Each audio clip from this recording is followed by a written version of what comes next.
So, makikita nyo, ito yung kita nyo may cruising na barko. Kanina medyo huli ko na siya na pansin.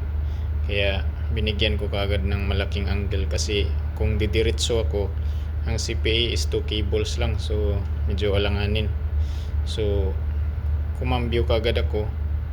Dadaan ako sa pupa niya.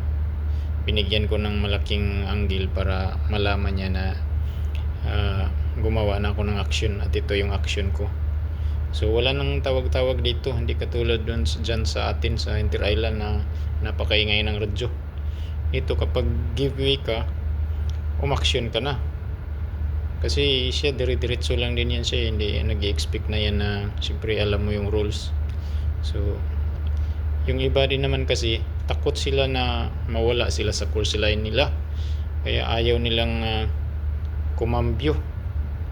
Minsan sa atin ikaw pa yung stand on vessel, ikaw pa yung tatawagan, ikaw pa yung tatawagan kung ano daw intensyon. So dito hindi. So kumambyo ka na.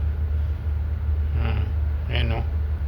Kasi yung iba takot na mawala sila sa linya nila kaya ayaw nilang kumambyo. O iba siguro hindi lang talaga alam ang call rig. So ganyan dapat.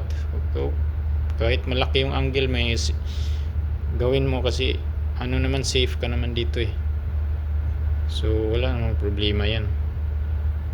So hindi problema yan na mawala ka sa course line mo. Napaka naman estupido naman kapag diretsuhin mo talaga yan na may risk ng collision. So hindi ka pagagalitan ni kapitan yun. Yung iba kasi takot mawala, baka sitahin ni kapitan na ba't malayo ka na sa course line. So ganyan yung yung mindset nila. So okay.